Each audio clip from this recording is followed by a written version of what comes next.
Hello, my name is Jeremy Roberts, and I'm a doctorate student of business administration at the University of the Incarnate Word in San Antonio, Texas. My co-author is Ryan Lunsford, PhD, also with the University of the Incarnate Word. It is my pleasure to talk to you today and be a part of the AABRI conference. The title of my presentation is Adobe's Role in Enabling Digital Transformation During the Pandemic. The world is in constant change, and there's no better example than the effects that COVID had on the business world. And the proof is that the world is continually changing through digital experiences. From emerging artists to global brands, everything they need to design and deliver exceptional digital experiences, from creation to conversion, everything needed to change. And it was more apparent during the pandemic. And when you think about it, when you think about digital experiences, it really does confirm the idea that people buy experiences, not products. And products really used to be the basis of differentiation, but not anymore. Change is inevitable. And one of the most famous examples that most people relate to or talk about is Blockbuster, and how Blockbuster refused to change, and how Netflix basically dominated and took over. Before COVID-19, there's a lot of companies who also, like Blockbuster, could not justify the need to change. And in looking at some literature, I found that only 12.2% of Fortune 500 companies from the 1950s have survived, almost 60 years later.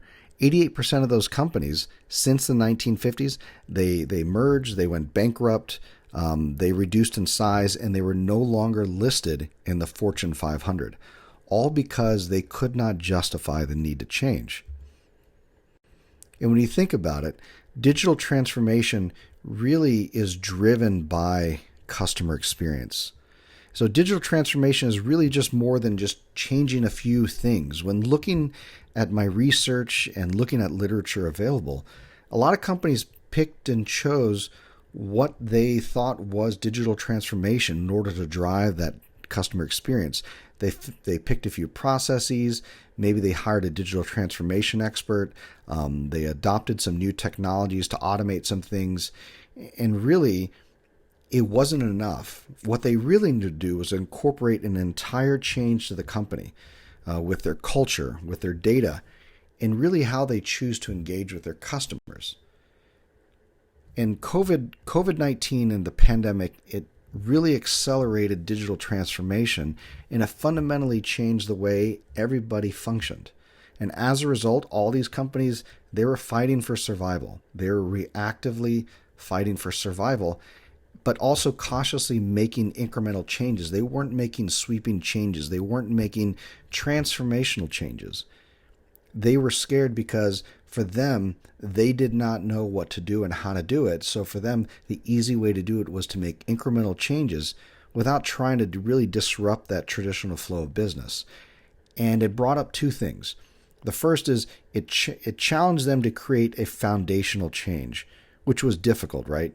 They found themselves challenged with having that right technology to be able to be that catalyst for change, right? They didn't have the institutional knowledge to know what change meant or where change was taking them. And they also didn't have the resources. You know, when you're talking about a foundational change, you have to have all these elements together.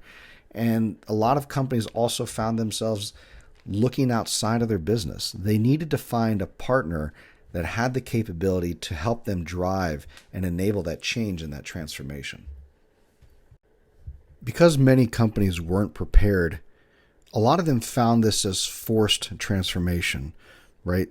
A lot of the problems is they did not choose to voluntarily change prior, so then why would it be easy for them to change now, right? They had to do so in order to really continue running their business and doing what they can to make ends meet and protect their employees. And so they went into crisis mode and they weren't prepared. And this forced transformation really was not the ideal scenario. And it definitely involved higher risks, right? They had to choose these emergency technology providers where they saw a quick opportunity because time was not on their side, right? They had to choose to send employees home or work from home, or get out of the office, and they didn't have the right tools to do so. So they were panicking, and this forced transformation was uneasy for everybody. To best highlight the effects of digital transformation, we want to talk about the 6 pillars of digital transformation. We want to start with culture. Culture is the center point of the 6 pillars. Culture really is about this healthy and purposeful driven ecosystem, right? Led by a trophic cascade. And it's meant to control the company's entire environment. We're not talking about just leadership. We're not talking about the frontline workers. We're not talking about middle management or even management itself. We're talking about the entire company. And this is all through indirect interactions, right? It's that appetite of the company to really want to dig into transformation and have holistic change, right? Culture change is not what you do, but what you do not do. And so when you think about culture, culture is a few different things. One way that it can be described is in a great 5-minute video that you can watch, and there's a link right there. It's how wolves changed rivers. And it talks about the concept of a trophic cascade and how wolves were reintroduced into Yellowstone Park. And through both direct and indirect actions, think of it as like the wolves as the executives coming in with an executive change. From that tops-down initiative, they were able to change the way the deer were wandering around Yellowstone Park, their populations, the way the rivers flowed, the amount of grass that was on the fields, right? The way that the ecosystem evolved. And it all meant, that there needed to be a fundamental change in the way things happen, but it had to happen from a tops down. And it had to have that trophic cascade. And it all started with introducing those wolves in the same way that you introduce an executive or a leader that believes in change. And culture is really the centerpiece of change. Of all the different pillars, you have to have that drive of culture, that culture of change in order for everything to happen. It's got to be tops down. It cannot be bottoms up.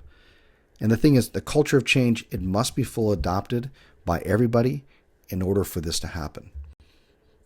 The second pillar is people, right? It's having the right people on board who are really going to accept and embrace that change.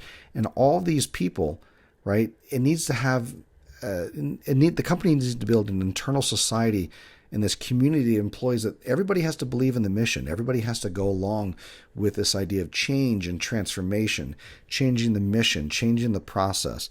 And they all really have to embrace innovation. And innovation really is something new. And that newness comes with growth. So when you think about people, it's identifying those people who can change or adapt with a change, but also identifying the people who cannot change.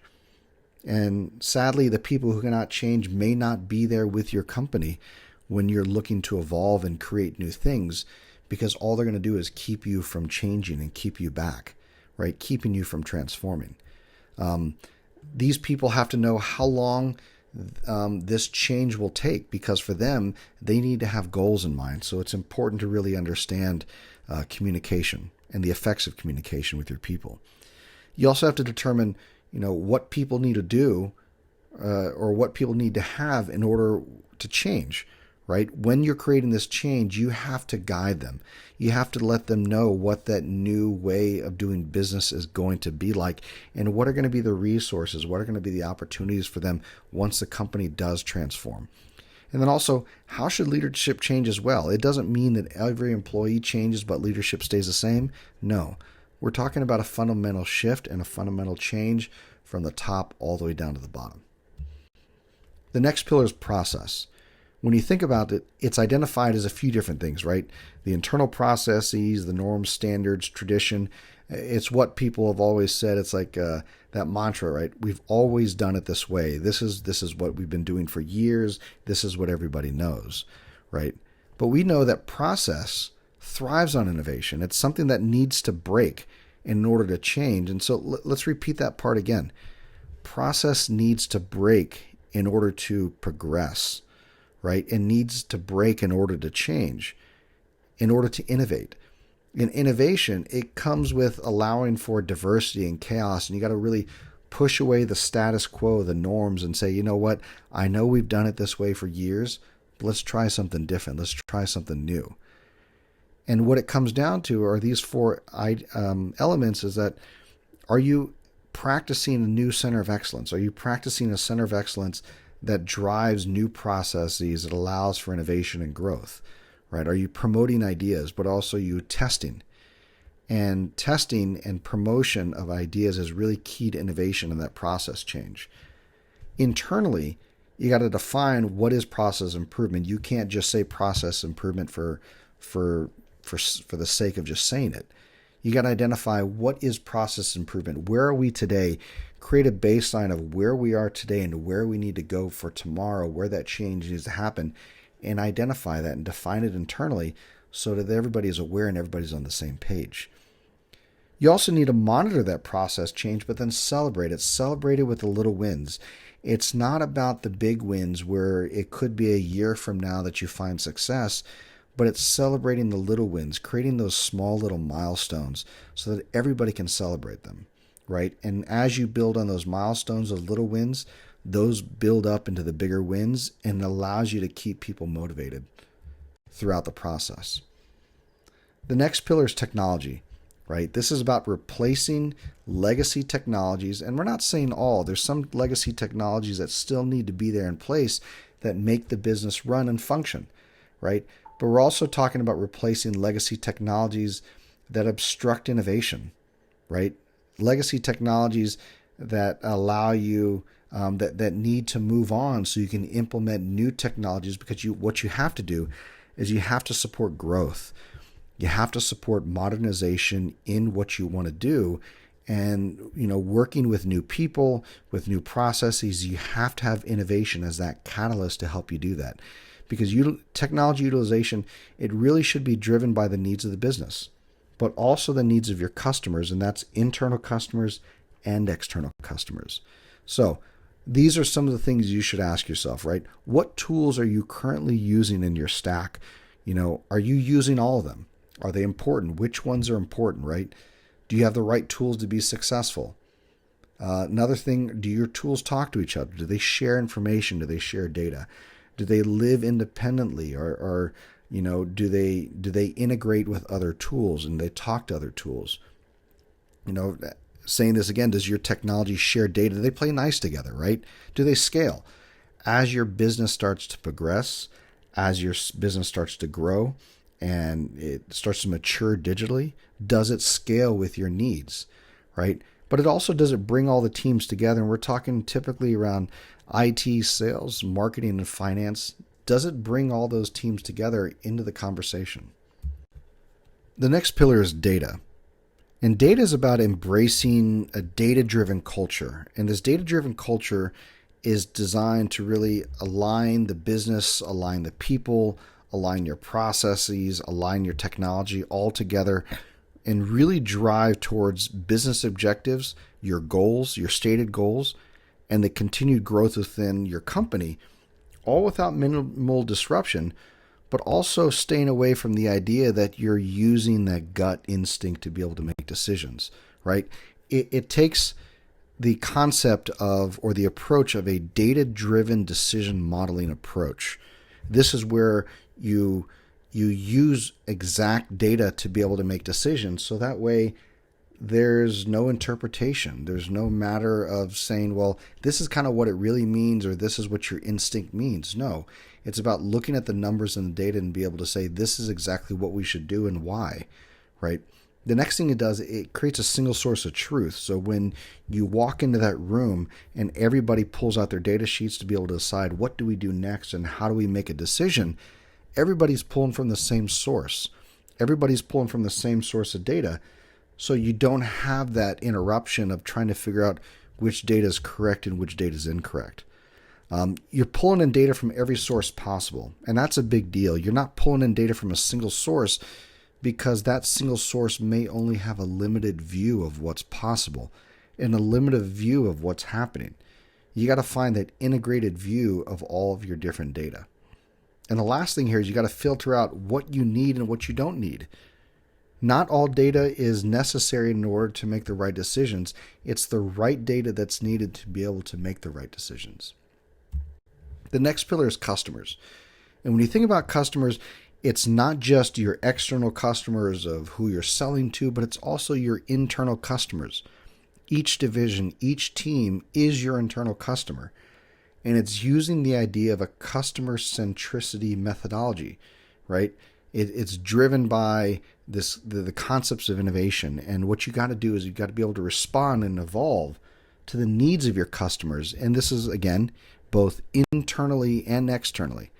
So what you have to recognize and what you have to identify is, how have your customers changed? How have they evolved? What was their current baseline, or what was their baseline before the pandemic, and how have they evolved? How have they changed? And where is that change leading to? And are you going to be ahead of the curve with that change for your customers? It's understanding what specifically has changed about them. Can you pinpoint that need of change and to be able to figure out how you can stay ahead of the curve, right? Then, have you changed to adapt or adopt to their needs, or are you just neglecting their needs? So it's really also looking at yourself and then scoring your capability to change to your customers' needs. And that's really important. And the last part here is, how are they, and will they evolve over the next 5 to 10 years? How are they going to evolve over the next 5 to 10 years? Maybe this is something you should continually monitor and continually to change, and how you engage with your customers. And then maybe understanding, will they evolve? Maybe they won't, but it's something that you have to continually monitor. And all of this is driven by the need for innovation. Digital transformation is foundationally built on the concepts of innovation. And what I've done here is create a formula for success for innovation. And it's 3 very key things. You have to have diversity, chaos, and transformation in order to really innovate, right? The first one is diversity. You have to have diversity in thought, in mind, in background, experience, approach, just something different. Everybody has to bring something new to the conversation. The second one is chaos, right? It's good to have a little bit of chaos. It's good to be able to say, I don't agree with you, but I'd love to learn more about how you came to that decision, or I'd like to better understand your approach. Let's challenge the status quo and see where we can go from there. And the last one is transformation. And transformation is the concept that things must change or break in order to be new, right? In order to transform, you have to break something. You have to change something. So diversity plus chaos plus transformation is what drives innovation. So when you think about it, what Adobe did specifically, Adobe's contribution to digital transformation of the 6 pillars was really focused on 3 key areas: data, process, and technology. So what we'll do next is go quickly about Adobe and who they are. We're going to identify 3 research questions, talk about the methodology, and then show some results. When looking at Adobe, Adobe was founded in 1982, and since then, they have been practicing digital transformation, right? They started off with PostScripts. They developed PostScripts, and it was a programming language that was designed to look at, positions and shapes of objects, and this really revolutionized the way computers looked at fonts. When they got into the 1990s, it was the introduction to the world, right, of Photoshop, Illustrator, Acrobat, PDF, Flash, all those that everybody knows. And this is, I would say, more than 90% of all creative professionals, or more than 90% of all computers, have at least one of these softwares on there.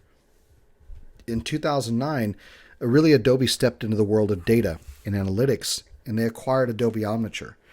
And then from that, it allowed them to really break into the world and combine art of content and the science of data, bringing the two together.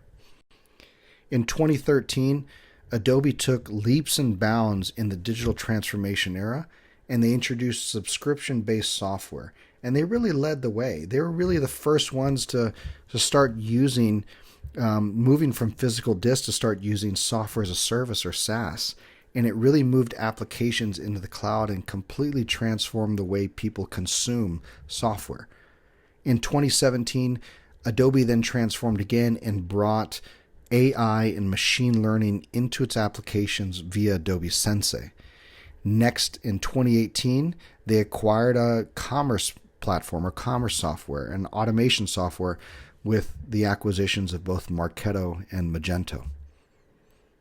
So when you think about it today, Adobe is a large, vast growing company with over 22,000 employees, with over 12 billion in revenue.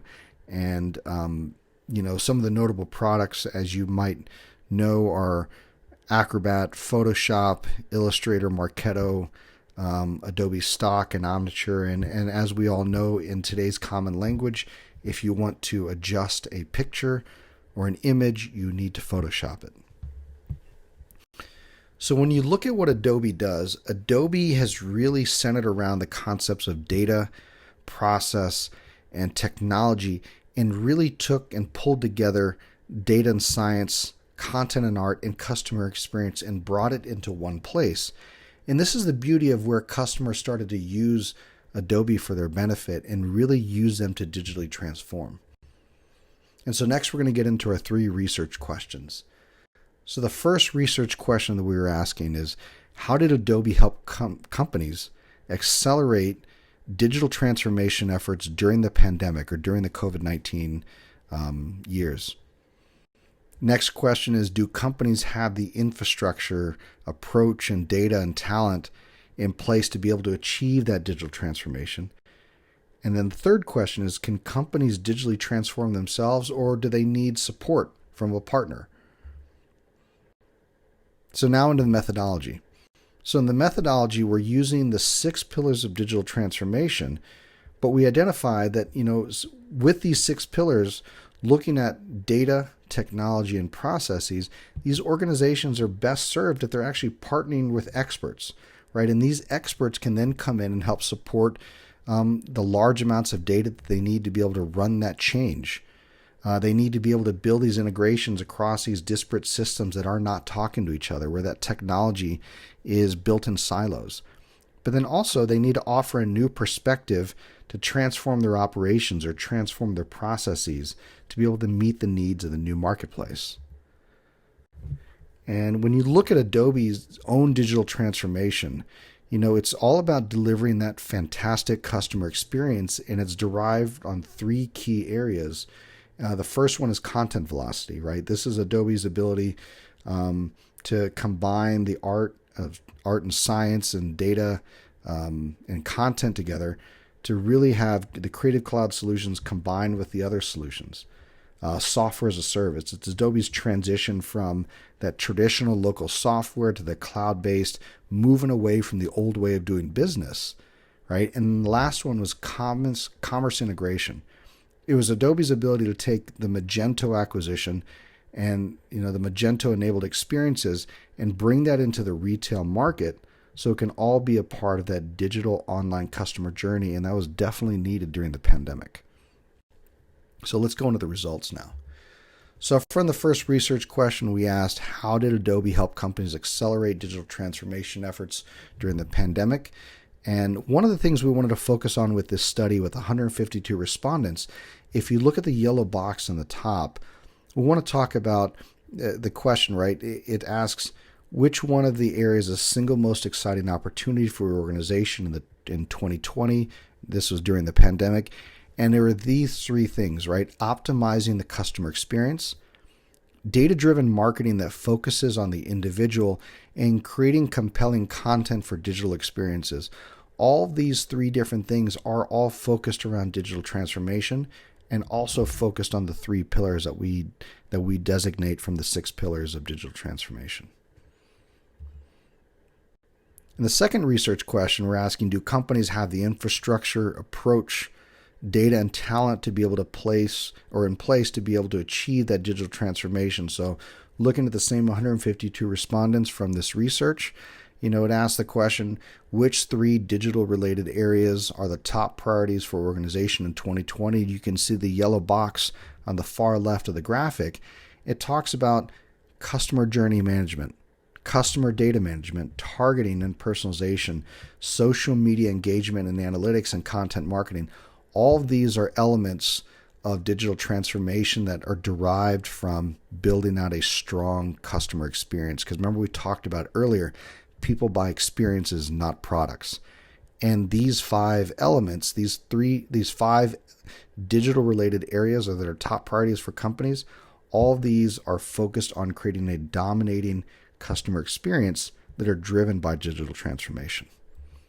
And so the last research question is, can companies digitally transform themselves, or do they need the support of a partner?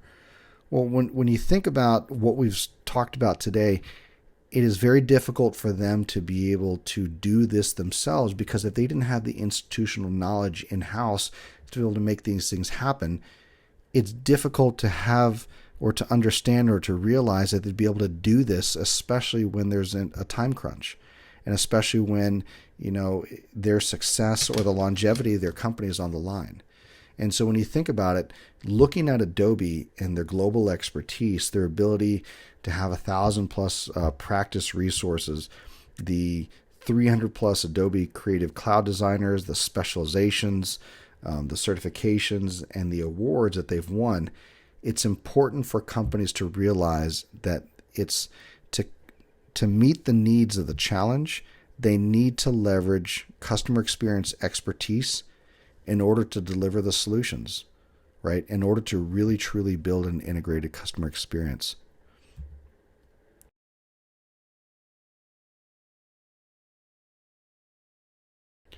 So this has been our presentation. Again, my name is Jeremy Roberts with the University of the Incarnate Word, with my co-author, Ryan Lunsford, PhD. I wanted to thank you again for this opportunity. You can reach me by email, as you can see listed right here, or you can reach me on LinkedIn. If there's a need for a copy of this presentation, please feel free to reach out to me, and I'd be happy to send it to you. Thank you.